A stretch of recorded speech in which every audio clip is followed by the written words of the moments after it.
They say motherhood is a journey, but let's be honest, sometimes it feels more like a roller coaster with no seatbelt. I bet you're like me, wondering why babies, or teens in my case, don't come with instruction manuals. Welcome to This Incredible Mom Life, the podcast that celebrates the beautiful chaos, quiet wins, messy moments, and everyday miracles of being a mom. I'm your host, Dummy, wellness coach, mom of three boys, and a passionate believer that you don't have to live at the mercy of PMS, burnout, or exhaustion. Join me every week as we hear the craziest and most unbelievable mom stories. I'll be sharing the huge accomplishments and triumphs of both our moms and their kids. We'll giggle, cheer on the kids, and discuss obstacles and lessons learned along the way. If you are struggling to be the best mom you can be, how open-minded are you to booking a free call with me? You don't have to live at the mercy of your cycle, and you definitely don't have to do it alone. Give yourself permission to let me be part of your support system. I believe that you weren't meant to just survive motherhood. You were meant to thrive in it. Hello, and welcome to another episode of This Incredible Mom Life. Today, I have yet another super mom with me.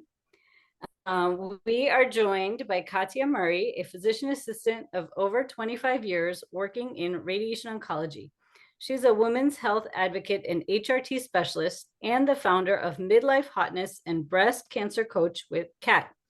Kathia is passionate about empowering women through two of life's biggest transitions, menopause and breast cancer. She helps them regain confidence, strength, and a positive self-image, all while educating them along the way about healthy lifestyle changes.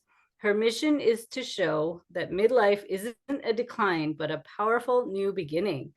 Thank you, Kathia, for taking time out of your day to be here with me. Of course. Thank you for having me. Now, Kathia and I have a lot in common. We are both PAs who have worked in oncology, became coaches. You help women with their perimenopause. I help women with their PMS issues. And I'm also a breast cancer survivor, and I also do coaching for cancer patients. So it's kind of fun how we have so much in common. I know, it's interesting. All right, well, let's get started and tell us who you are mom to. So I am a mom to two adult children now. So I'm an empty nester. My daughter is 23 and she graduated from college and she's living on her own in North Carolina. And my son is 20. He is a junior at Florida State University. So he comes home, on for holidays, but for the most part, I'm an empty nester now, which is kind of Nice. sad. It is, but it's Yeah. now I they're mean, with it's your both. friends. Yeah. Yes, I am in the full swing of life with three teenagers, two teenagers and a tween. So I'm at the Oh. opposite end of your spectrum. And I remember those days. I definitely Yes. do. And I remember when it was those days, I was like, I cannot wait to be an empty nester. And then I became one. And I'm like, oh my God, I miss taking them to soccer. And, it's Yeah, just, it goes so fast. So enjoy it. it does. It does. Well, tell us a story. Okay. So the story is about my daughter. So, as a mom, as you know, when you're out in public and with your kids and you have to go to the bathroom, you have to bring them with you, right? So I couldn't really remember where we were, but I think it was a restaurant. And so I took my daughter, of course, in the stall with me because she was like, I don't know, maybe three. And so she came, of course, in the stall with me. I had my period at the time. So So when I was urinating, she saw that it was red and she said, "Oh my God," really loud. "Ma, why are you bleeding? Ma? Why are you peeing blood? Why?" And she was just, super loud and it was like in a bathroom like full of stalls, right? And of course, as a mom, you're like cringing because like other people are hearing this, right? So and I was like, okay, I was tried to calm her down. Okay, it's okay. Mommy's okay. I'll tell you, we'll talk later about this, but just give me a minute. So basically, when I came out of the stall with her, of course, there was like other moms probably there, and they were just like laughing and chuckling, and they're like, "It's okay, it's okay," because I was like so That's embarrassed because funny. she was my first child. It's your, you're like still embarrassed. Now I wouldn't care, but when it's your first and it's like, oh my God, like this is so embarrassing. But it taught me that, all us moms go through those embarrassing things, and there's no reason to really be embarrassed because we're all living the same thing, right? When the kids Oh, sit yes. on the floor while you're going to the bathroom, it's like, okay, but yeah. Yep, I've had that. My son, he was probably 5 or 6 or something. We were in the mall and we got in the elevator. Of course, it's full of people, and he's like, "Mom, you're." I think I was like 42 at the time, whatever it was, Yeah. 39 or 42, whatever age. And he was like, "Mom, you're 39, right?" And I was like, "Mhm." Yeah. Yeah. Right. It's like, okay, all these yeah, exactly. So, and I did have another story about my son. Mhm. When he was, I don't know, maybe around 3 also. So, I think I was getting dressed. I'm running around the house. You know how it is. Sometimes you're just running around getting dressed. And so I had my underwear on and a bra on, but I was running back and forth doing something. And it was a thong, right? So he said, "Oh my God, mommy, why is your butt eating your underwear?" I was like, "Oh, that's" so that always stuck with me too. Like he thought my butt was eating my underwear because it was a thong. That's great. I used to write things down like that they said. So I have a whole book of like one-liners that you're just like, where did this come Yeah, from? exactly. So those are my Well, stories. I'm you've got two embarrassing stories there. Yes. Yep. Well, I guess when you have adult children, you can talk about it and laugh about Yes. it. Um, yeah, so I think in those moments you must have been embarrassed, but it was also a teaching moment, right, for your kids.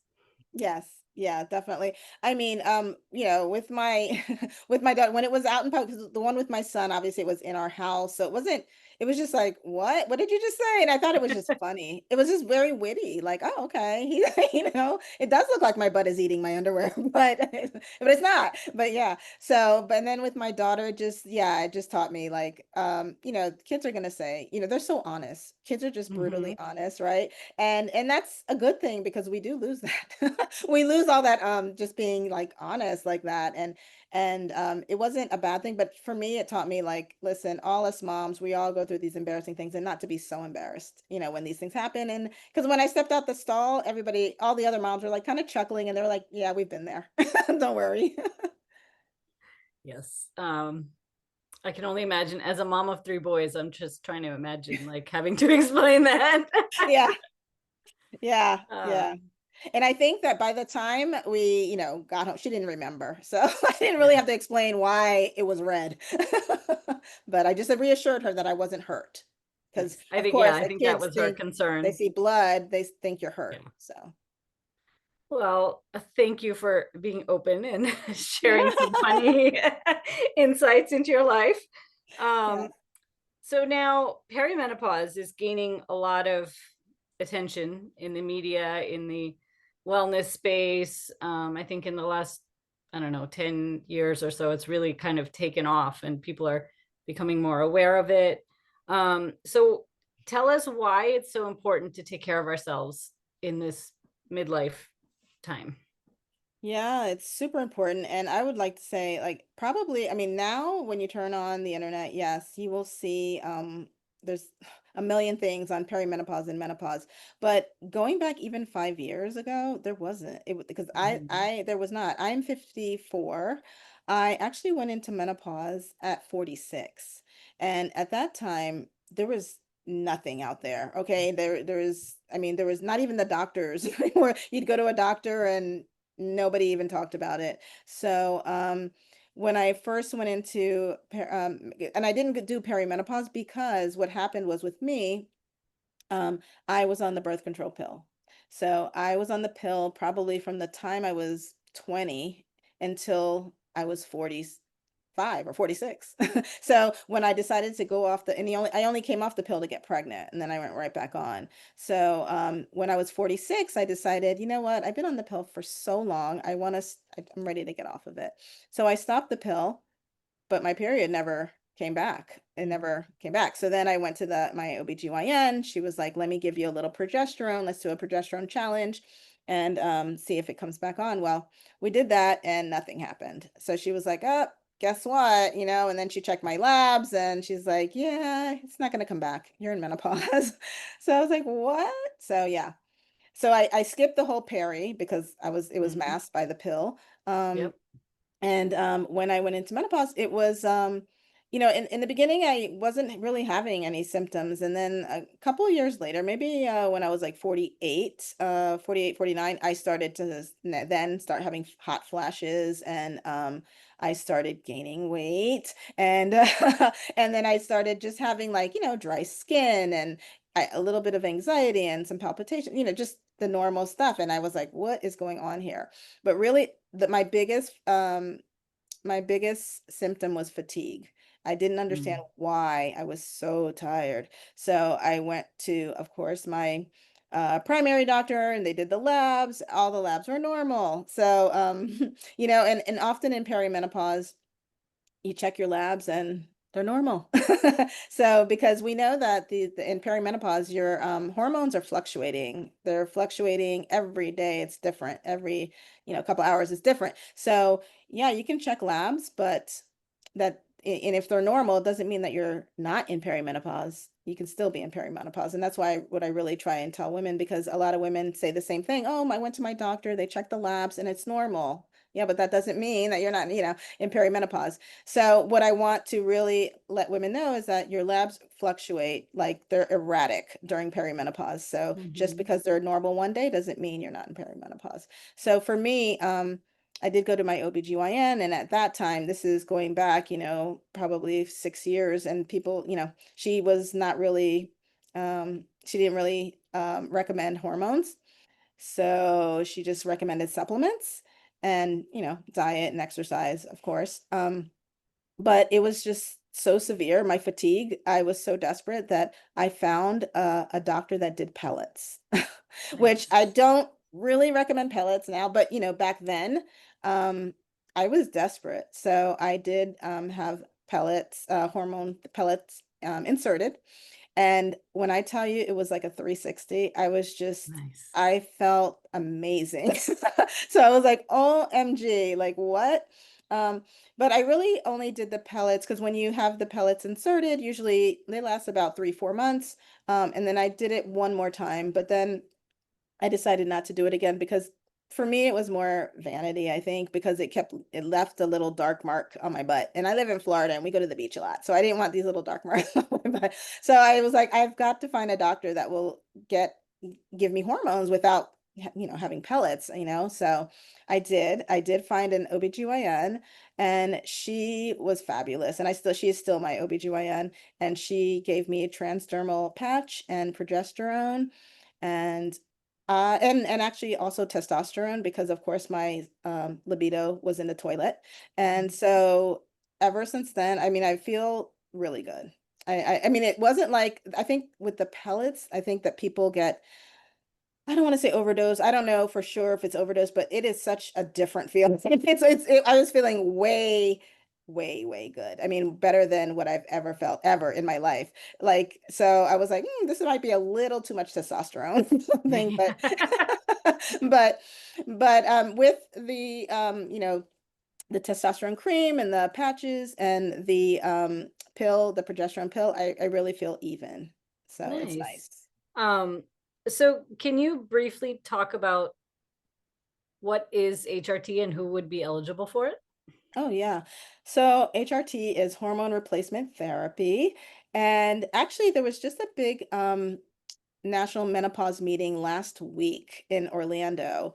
And they actually came out and said that women that are in perimenopause are it is recommended to start HRT, I should say, in women in perimenopause. You don't have to wait till, menopause, which menopause is 1 year, one complete year, 12 months without a period.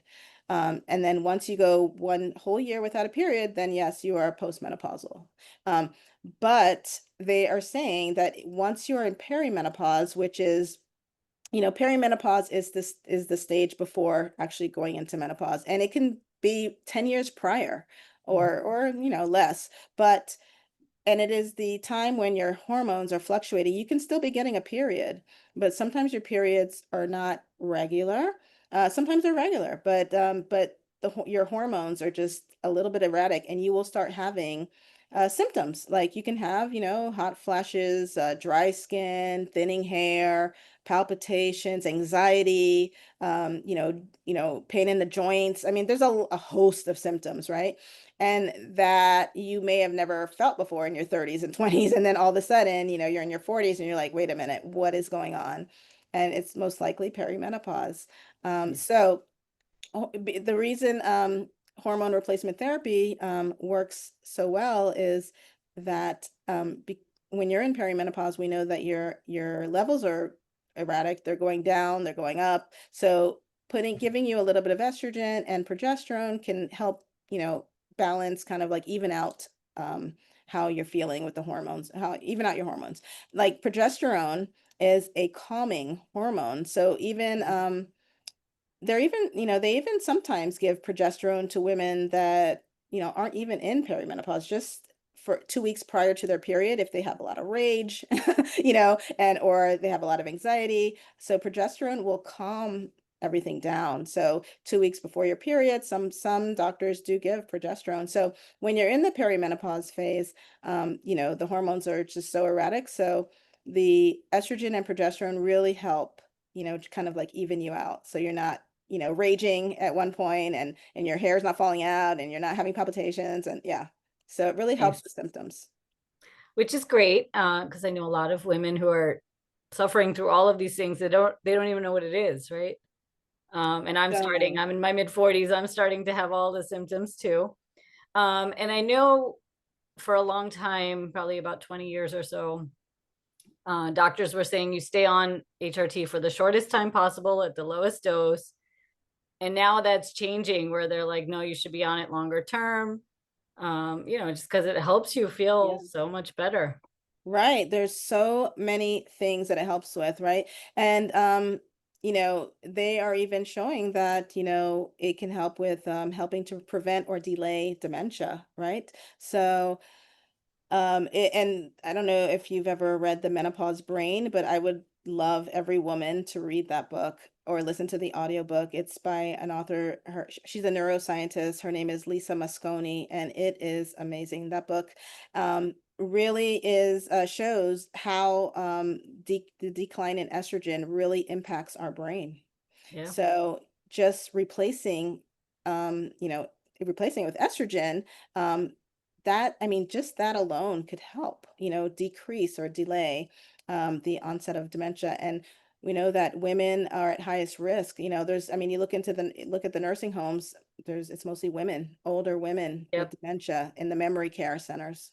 Yep. And fractured That, hips, right? yeah, Those are fractured the hips, two. And fractured hips, and estrogen helps with the bones too. So, because the HRT helps with your bones. It yep. really does. It helps with your bones, it helps with your brain, helps with a lot, and another thing that there's something called musculoskeletal syndrome of menopause. And so, you get in your 40s, 50s, you start having all these joint aches and frozen shoulder, which is I actually had that. And I was like, what is going on? I cannot lift my shoulder up, and it was just all a part of it.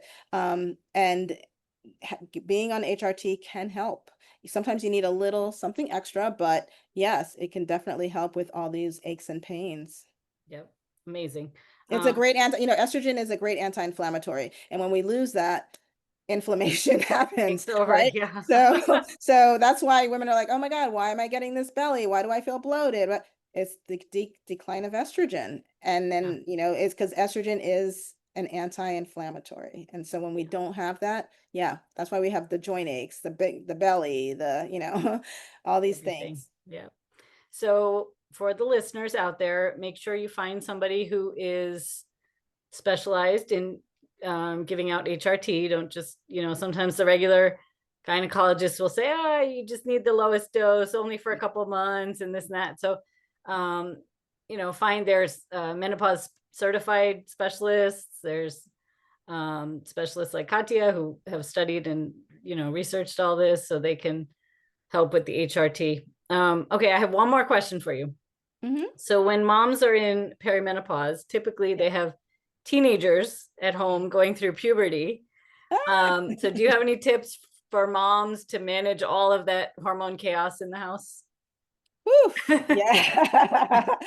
Well, I think, you know, it is important for, especially when we're going through perimenopause, to have time for yourself. You need time for yourself. So you have to give yourself time, and meditation, yoga. I think that is so important. So even if it's, in the morning when you wake up, if you just go in a room by yourself, give yourself, 20 minutes, not maybe not 15, 20 minutes by yourself, just to meditate, just to, really take in, some people will read their Bible or whatever it is that they believe in. But you do need that time for yourself, because we, as us as moms, we give everything to the kids, right? Everything. And I mean, that's just how it is, right? But it is important to carve out a little time for yourself. And if you can get out of the house, that's even better. And, I know that's not possible for everybody, but if you can get out of the house, just take a walk, go do, some yoga or something, even in the park. You don't have to have a gym membership, but do a little yoga in the park. Just that sunshine is great too. It just really is a good thing. Just that's why I love telling women, just go for a walk. And sometimes that will help just Yeah. keep everything even keel, and it makes you feel better. And then you go in the house, and yeah, the teenagers are going to be teenagers, but at least you've had your moment, right? You've had your There you moment go. for You can yourself. yeah, you're centered and you're calm Yeah, and you can handle their hormones exactly. and maybe teach them how to handle theirs too, Exactly. And I right? think that it's great when you can teach your kids, because I have a friend that she's a yoga instructor, and she actually teaches, has classes with kids, which I think is great, because Yeah, for the kids learning how to do yoga and to meditate, I mean that is absolutely amazing. So if you go to a yoga studio, or do yoga in the park, that you're able to bring your kids, I would say bring them. Just maybe nice. not every time, but but just Yeah, to get them started. yeah, absolutely. Um, Amazing. I love everything you said. So Katia, you have a very generous offer for my listeners. So can you talk about that? Yeah, so as you know, I have my own telemedicine practice. It's called Midlife Hotness. I do HRT, medical weight loss, because that's another thing. So many midlife women, we gain weight, and it's not, even if we're doing all the things, we may be, dialing in our nutrition, exercising, but somehow it still happens. We're still gaining weight, and that's because of the hormones. It is not your fault. We, metabolic disorder runs rapid when you're going through perimenopause and menopause. So I do offer medical weight loss if it's appropriate. And I also have coaching. So I coach women with nutrition and exercise. So my offer is in the month of November, or starting today, it's still October, but through the month of November, if you come and have a consultation with me. And the consultation, I do a free 15-minute consult, and so see if we are compatible and if I could help you. And if we are, then I will give you 2 weeks of coaching for free. Amazing. I love that. So ladies, take advantage of that offer because I think you will love it. Yes. How can people connect with you? Yeah, so of course I have my website. So that would be midlifehotness, all one word, .com. And then I am on IG as at midlife hotness, TikTok at midlife hotness. So those are the two social medias that I'm on mostly. Perfect. So I will link all of those below so people can connect with you. And I take advantage of that 2 free coaching sessions is awesome. Yeah, 2 weeks. Thank you so much for joining me. This was a great conversation. Great. Thank you for having Yeah, I me. haven't talked about HRT. Of course, of Oh, that's course. I haven't good. talked about HRT with anybody, so this was good. And that's a big Yep. All topic right right. now. Well, yes. And a lot of women need it. So if you're in perimenopause, you need help, get in touch with Katia because she's awesome. Thank you. All right. I will, you'll hear from me again in the next episode. Are you struggling to be the best mom you can be? Are you fatigued, overwhelmed, and stressed out? Are you losing precious time with your family because of PMS? If so, sign up for my free gift on how to start living in tune with your monthly cycle. The link to get it is in the show notes below. Use this guide to help you start to eliminate your symptoms of PMS, increase your energy, reduce stress, and fully enjoy this incredible mom life. The way I see it, you have 3 choices. You can try to figure it all out on your own.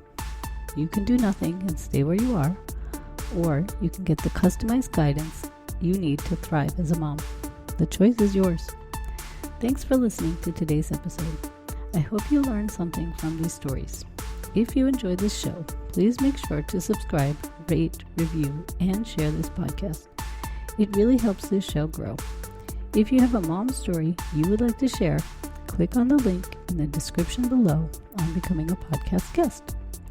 Remember, the content on this podcast is for general information only. It does not replace any medical advice given by your healthcare providers. Please check with your doctor if you have any questions about your specific condition and before starting any new diet or exercise regimen. Thank you, and you will hear from me soon.